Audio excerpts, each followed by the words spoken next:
Russia's unrelenting aerial assault continues to plunge Ukraine into darkness, with its energy infrastructure bearing the brunt of the attack.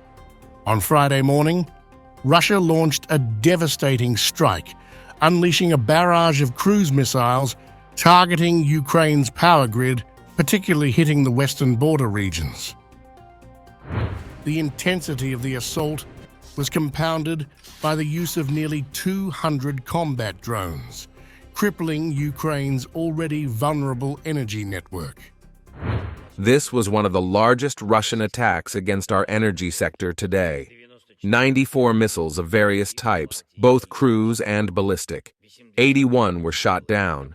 There were also almost 200 combat drones. In general, we see that the Russians tried to overload our air defense system, as they always do in such massive attacks. And they also specifically waited for the cold weather to make things worse for people. The strike took place just as it was getting cold. For Ukraine, these attacks represent more than just a physical and humanitarian crisis. They are also a growing political dilemma.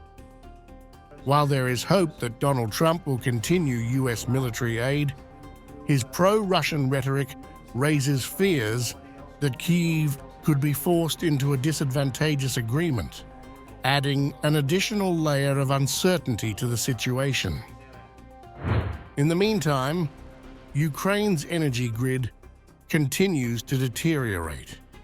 Power outages have become a daily struggle, with emergency shutdowns and scheduled power cuts disrupting millions.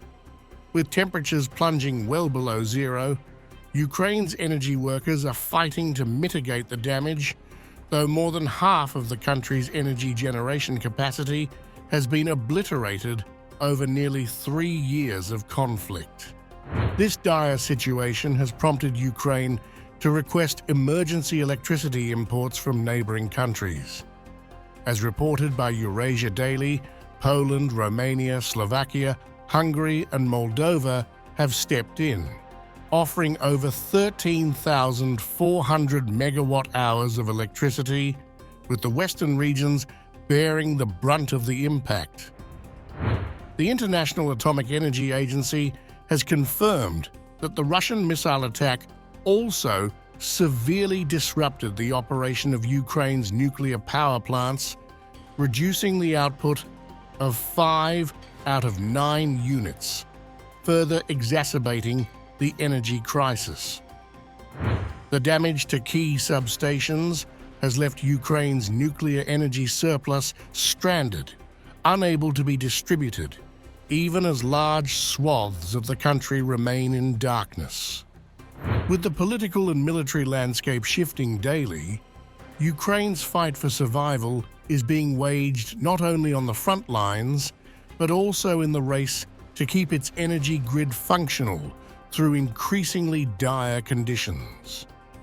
As of December 15th, Ukraine's energy ministry has announced that power engineers have managed to restore power to almost 3,000 consumers. However, the situation remains critical, with hourly outage schedules being implemented across the country. The ministry urges all consumers to use electricity rationally, emphasizing that economical consumption is essential to reduce the load on the system and help stabilize the power grid.